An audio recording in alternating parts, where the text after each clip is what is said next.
Alright, good evening mga kakabsat.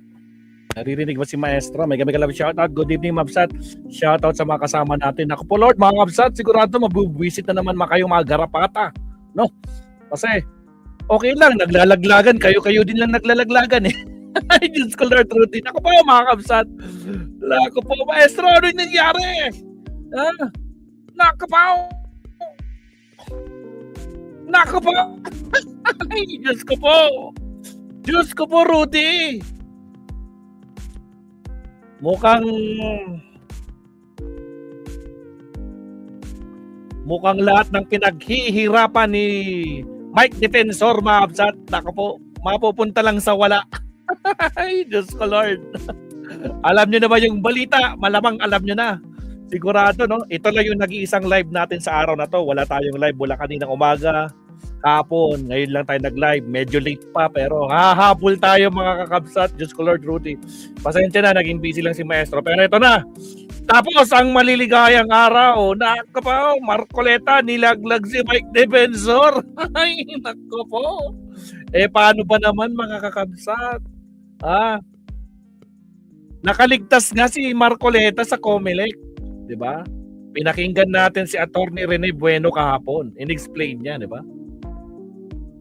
Kung paanong nangyari sa tibay ng ebidensya. How come nakaligtas itong si Marcoleta? Kaso mga kakabsat na isabit. Nako pa. Ikinanta kung sino yung donor. Ay, nako si Mike Defensor pala. Diyos ko, Lord Rudy. Kaya hindi pa tapos. Huwag kayo masyado magbunyi, mga garapata, no? Pero kamusta yung natin mga kasama natin? Siyempre, nandyan si N-Time Macwan, shout out. Si Victoria Arevalo, mega love, shout out. Felix para Favorada, shout out. Good evening. Ayan na. Absuelto si Marcoleta sa Mocomelec. Kaya nga, pero naku po, may problema pa siya. Dinamay pa yung donor. Umamin din ang kumag. Diyos ko, Lord Rudy. Ako, naimbagarabi yung Maestro, Rani Sierra. Megalab siya, wala kang maasahan sa Comelec. Naku po. N-Time Kabsat, nagkamustahan na sila. Pati si Silvia Latore, nandyan na rin. Si Mark Bon Jovi Pangan, nandyan na rin mga Kabsat. Nandyan na rin si Roberto Cabe. Megalab shoutout, magandang gabi Maestro, mabuhay ang channel mo. Shoutout sa'yo Kabsat. Sa mga bagong pasok, shout out. 119 live viewers. Sa mga di pa nagla-like dyan, like and subscribe tayo. Baka nakakalimutan nyo mag-like. Wala pong bayad yan. Baka naman. Expedita Devota, shout out. Sino pa ba nandyan? Si Aurora Mercado, shout out Kabsat. Ayan. Si Imelda, tinatawanan. Naku po, dilik. Alam mo, nasayang talaga. Sayang lahat ng sakripisyo ni Mike Defensor. Mapupunta lang na kapaw. Mukhang magpapaalam na siya sa kanyang political career dahil dito. Ako, Diyos ko, Lord. Biro nyo, lahat ginawa ni Mike Defensor. Tapos sa huli, siya pala yung donor. Ay, my goodness. Diyos ko po, Lord Rudy. Ako po, Elvira G, shout out. Aurelia Adenia at Sarah Force Family, mega love shout out. Basta DDS Tridor Mark na yan. Nagtra-tridor na kasi, laglagan na, patay na, wala na. Diyos ko, Lord Rudy. Paano ba naman? Ito, Mabsat, tingnan natin. Huwag na natin patagalin. Lalawin na natin ito, Mabsat. Diyos ko, Lord Rudy. Walang iyakan, mga garapata. Mag-like na lang kayo nang may silbi kayo. Investigasyon umano'y sa non-disclosure ng election donor ni Senator Marcoleta sa 2020 election. Ibinasura sa Comelec. Yan po yung balita kahapon, Mabsat. Pero ito, Mabsat, nakapaw, Mabsat, tumanggap ng salapi. SOSE violation. SALN violations. Ombudsman, kamananagot. Hindi pa tapos. Kung sa Comelec nakaligtas si Marcoleta, tingnan natin kung makakaligtas siya dito sa Ombudsman. Nako, DDS, INC, Rodante Marcoleta. Samantalang dito, tax evasion. Aray ko po. Tapos ang maliligayang araw mo, Michael Tan Defensor. Diyos ko, Lord, sa dami ng sakripisyo na ginawa mo dyan sa mga DDS. No? Sa isang iglap. Bakit ako lang? Bakit ako lang yung sinisisi nyo? Ang dami naming nag-donor. Bakit ako lang? What's like yun? Yung drama niya, yung drama nito. Mike Defensor, bakit ako lang? Eh, kasama ka nga dun eh. Eh, sorry ka, kinanta ka eh. Diyos ko Lord.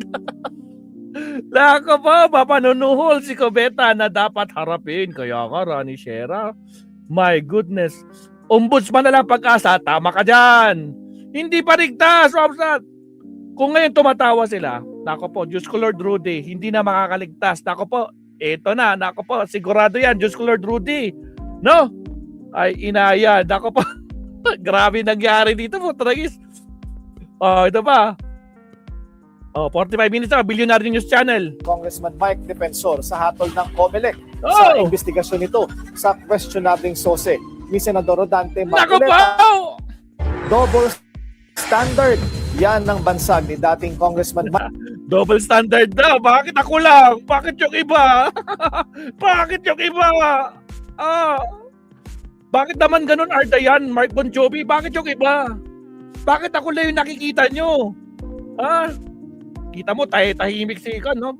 Kaya pala, siya pala yung donor. Diyos ko, Lord Rudy. Defensor sa hatol ng COMELEC sa investigasyon nito sa questionabling sose ni Senador Rodante Marcoleta. Oh. Isa si Defensor sa mga campaign donor na Ako po! pinakakasuhan dahil biguraw magsumite ng sariling report ng kanilang kontribusyon. Yun lang! Yun lang!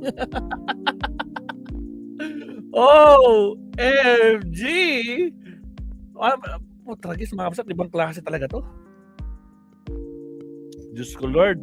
Mukhang hindi pa tapos ang huling halakhak, mga kapsat. Nasa atin pa rin yung huling baraha. Ganyan naman sila eh. Depende sa conforme yan. Depende talaga sa conforme yan. Ay my goodness. Diyos ko Lord. Naka pa. Wala. Mike, relax lang. Huwag ka malungkot. No? Okay lang yan. Tumatawa kaming lahat dito. Questionabling sose ni Senador Rodante Marcoleta. Oh. Isa si Defensor sa mga campaign donor na pinakakasuhan dahil biguraw magsumite ng sariling report ng kanilang kontribusyon. Oh. Katawa-tawaan niya ang desisyon dahil lusot ang tumanggap at tinulungan pero hinahabol ang tumulong lang. Kaya nga nakalusot yung tinulungan. Lusot yung naging senador. Nakalusot sa N-Bank. Pero yung donor hindi. Diyos ko Lord. Nakapag-usap na rin daw sila ni Marcoleta at pinagtawanan lang ang resolusyon ng poll body. Manatiling nakatutok sa Billionaire News Channel. Sumubay lang. O, paano ba yan? DDS-INC Senator Marcoleta. Nilaglag ang katulad niyang DDS former Congressman Mike Defensor. Hindi kaligtas, Marcoleta.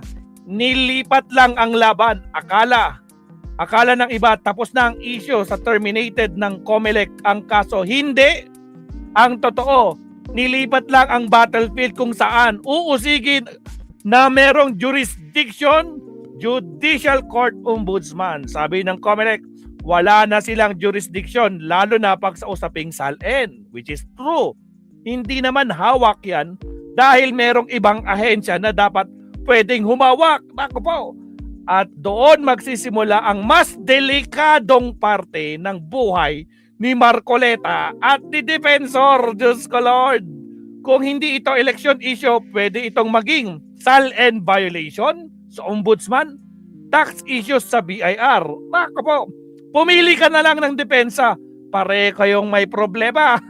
Naku po, kahit sa anong gusto mo? Option A, option B. Ano? SALN violation or tax issue or both? Diyos ko Lord Rudy. Kung sasabihin mong hindi ka pa kandidato nang matanggap po ang 75 million, hindi yan campaign contribution. So ano yan? Donation? Question mark. Income? Question mark. Then may buwis ka dapat na bayaran. Kung sasabihin mo naman na campaign yan, bakit hindi mo dineklara sa SOSE? Kung wala naman sa SOSE at wala sa SALN, mas lalong maging problema yan. Hindi pwedeng sabay-sabay kang wala sa lahat. May babagsakan at babagsakan talaga yan. Diyos ko Lord Rudy. Kaya wag kang magpapauto sa narrative ng cleared. Walang clear, Diyos ko Lord. Hindi ito acquittal at lalong hindi ito absolution. At mas lalong hindi ito jurisdictional exit. Comelec basically said, hindi ito sa amin pero hindi ibig sabihin wala ng kaso. At nang masakit na katotohanan, mas mabigat pa ang pwedeng kaharapin ng nilipatang laban. Kasi kapag pumasok na ang ombudsman o BIR, hindi lang usaping election violation yan. Usaping korupsyon, usaping tax evasion, usapang pananagutan. Sa madaling salita, hindi siya ligtas. Lumipat lang ang laban at baka mas delikado pa ngayon, nakapaw. Kapag napatunayang guilty sa anti-graft RA 3019 at tax evasion, hindi lang ito basta violation, career ending na, goodbye, hindi ka na makakatakbo. Kahit sa anong posisyon, goodbye na talaga. Mike, okay lang yan. Laglagan kayong parehas sa graft. Kulong ka ng 6 hanggang 15 years, tanggal ka sa pwesto, lifetime ban sa anumang government posisyon or for future ng ill-gotten wealth. Sa tax evasion, dagdag na kulong, usually 6 to 10 years at mabibigat na multa. At dahil hiwalay ang kaso, pwedeng pagsabay-sabayin lahat ang penalty. Ibig sabihin, mas mahaba ang kulong at mas mabigat ang consequences. Guys, absuelto sa Senator Marcoleta sa kaso ng Comelec. Pero meron pa palang ombudsman na hindi kayang political lang ang lahat na ito. Guys, ano ang masasabi nyo? Dito, paki-comment sa ibaba. Paki-like na din. I-like na natin yan. Diyos ko Lord, Rudy. Wala. Tapos na mga kabsat. Wala na. Masyado silang nagbunyi. Mga kabsat, masyado silang nagbunyi. Too early to celebrate. Sabi nga nila, di ba? Too early to celebrate. Naku po, Diyos ko Lord, Rudy. Ngayon, ang tumatawa ngayon si Dilima, mga kakabsat, pagkatapos nyo siyang pahirapan ng ilang taon na nakakulong. Ngayon, it's payback time. Diyos ko Lord, Rudy. Siya, nakapo, ganun lang naman mga kakabsat, no? Napakasimple, no? Pero ito, pakinggan natin kung paano baluharin ito. Balurahain ni Badcaster. Diyos ko Lord, Rudy. Let's go. Puntahan natin si Badcaster. Tingnan nyo kung paano niya malagot ito. Last vlog ni Sir Bad kanina. Alaklag ka mo. Tingnan nyo, hapsat ha. Naka po. Walang iyakan mga garapata. Stay tuned mga garapata. Huwag nyo kalimutan mag-like and subscribe na rin dyan, mabsat. Okay, here we go.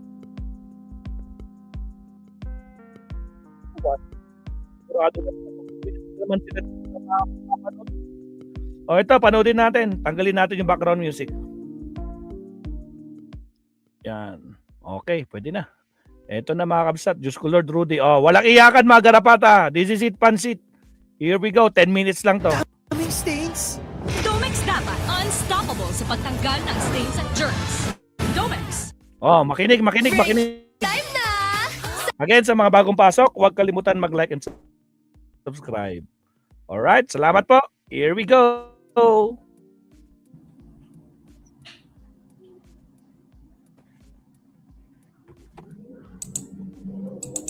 Buenas tardes, buenos días.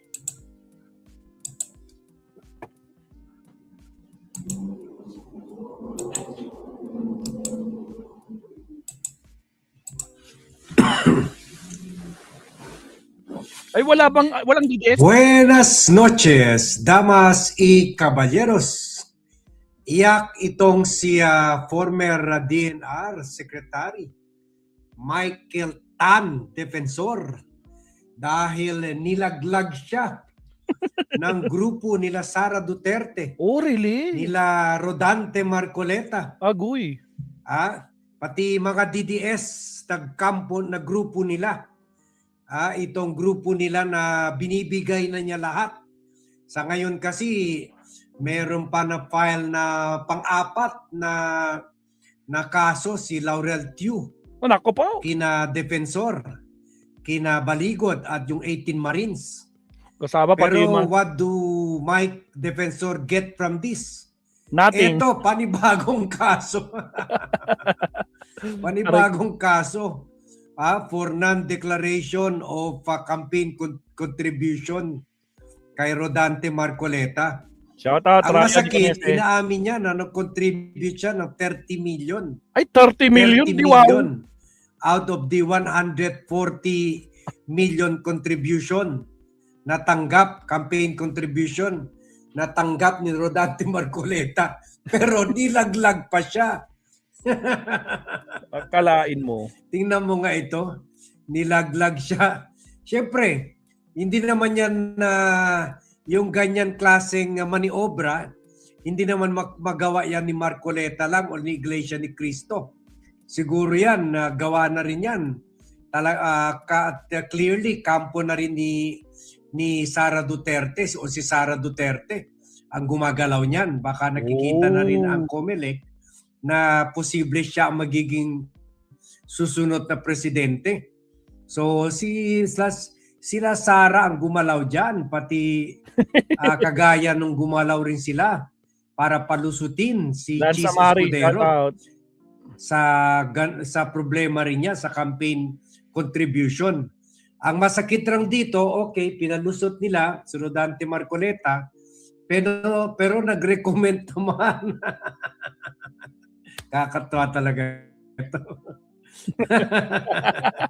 Ni-recommend naman na kasuhan itong si Mike Defensor at dalawa pang ibang donors dahil pala sila. sa hindi pag-declare. Yan, Mike. Mag-isip-isip ka na, Mike. Kung worth it ba yung pagsasakripisyo mo?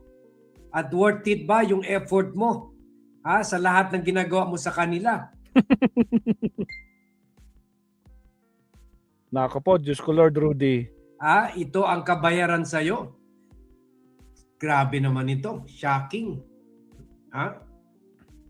Pero grabe guys, at kung 30 million ang dinonate ni Mike Dip, ay talagang yayamanin talaga. Kayang-kaya. At ngayon, sinasabi si Mike mismo, double standard daw ang decision ng COMELEC. Really? Kumbaga, sinasabi niya, bakit ako lang? Oo nga. Ako lang nag-donate. Hindi naman ako nakinabang sa pera dahil hindi naman ako ang naging senador. Ayun lang. Si Rodante Marcoleta naman ang naging senador. Bakit ako lang iniipit? Kumbaga, sabi ng kwan, bakit mo ako pinabayaan? Wala na. Baka makwan pa tayo dito, magalit yung mga DDS.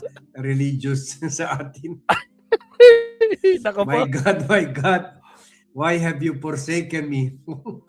Yun, siguro ngayon naramdaman niya yung sinabi ni Jesus Christ habang nakakwan na siya, kasi okay lang man sabihin natin yan dahil papasok na tayo sa Holy Week. So siguro yan ang feeling ni Mike. Nakarma na. Sara, why have you forsaken me? Ba't mo ako pinabayaan? Rodante, Sara at mga DDS, ba't nyo ako pinabayaan? Ba't nyo ako nilaglag? So sabi niya, bakit? Pinalusot si Marcoleta. Pero ako, na-donor. nirekomenda, nakasuhan ako. Sabi ni Mike Defensor, and I quote, sabi niya, nakakatuwa itong desisyon na ito. Of course, double standard. Sasagot naman kami doon. Ako lang natatawa na lang talaga kasi parang pilit na pilit sa akin eh. Pilit na pilit. Ikaw, Mike, ang nilalaglag nila. So that siguro baka ayaw talaga ni Gloria Macapagal-Arroyo tumakbo as Vice President ni Sara Duterte. Kaya gumalaw si Sara para isalba itong si Marcoleta para maging Vice Presidential candidate ni Sara Duterte. Kaya si Sara nang gumalaw. Kaso lang, Mike, nilaglag ka naman. Ikaw ang ginawang sacrificial lamb. Agoy! Sabi ni Mike, kung nagbigay kami sa isang nagtulong sa isang hindi kandidato dahil hindi pa official campaign period, paano naman kami nagkakaso?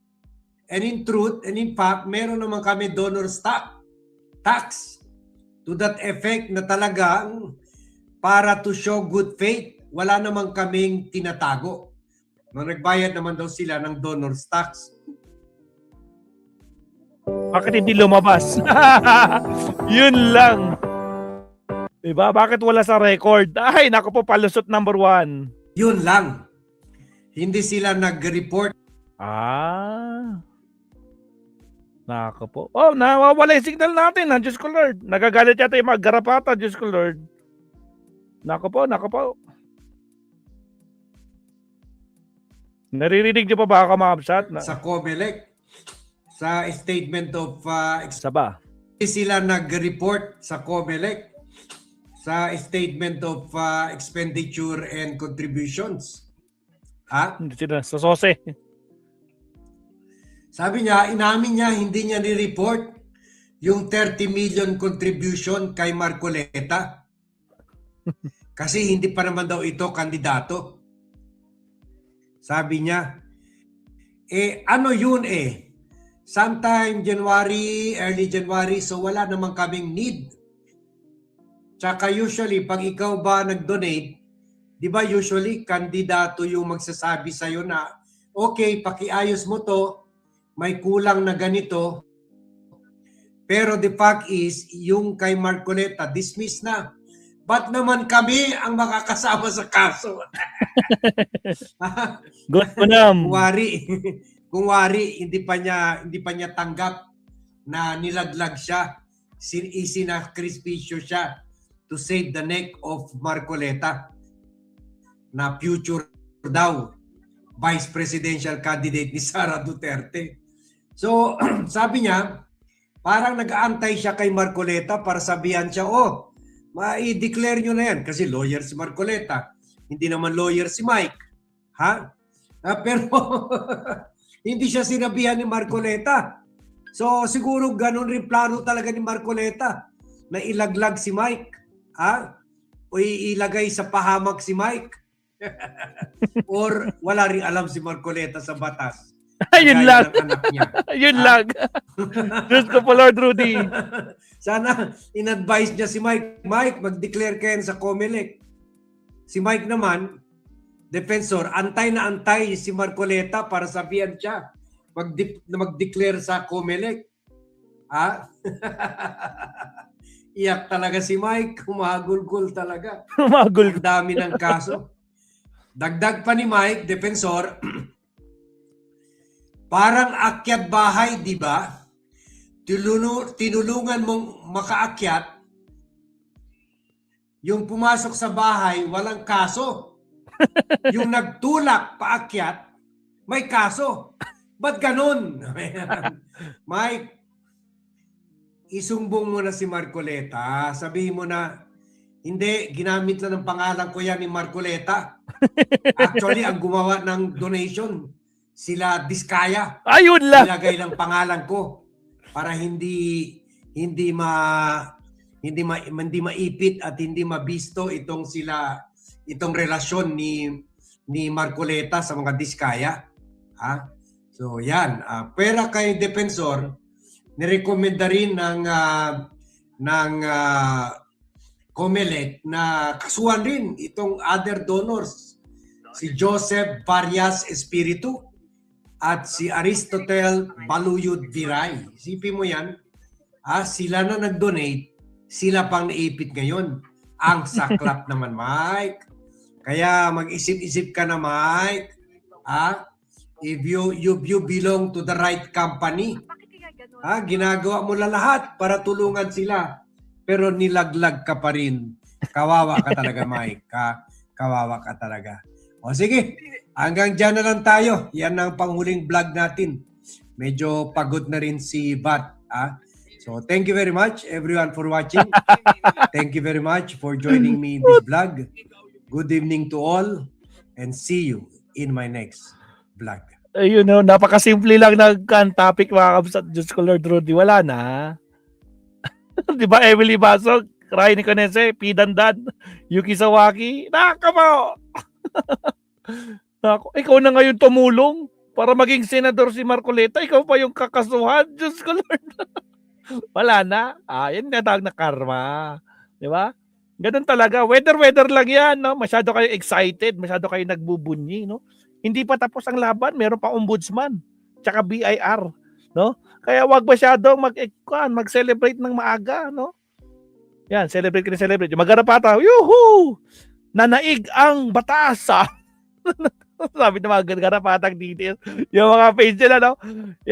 Absuelto, acquitted si Marcoleta. Sabi nila, bunyag-bunyag siya. Tapos biglang meron pa palang ombudsman. Diyos ko Lord. Napaagang celebration, no? Damay-damay na. Laglagan pa. Alright. So again, maraming salamat po. Yan po yung pinaka-main topic natin, no? So maraming salamat. Subtopic na tayo. Diyos ko Lord, Rudy. Nako po. Okay, countdown. Again, shoutout sa mga bagong pasok. Huwag kalimutan mag-like and subscribe. Maraming salamat, Kapsat. Countdown tayo ng 30 seconds para sa ating subtopic.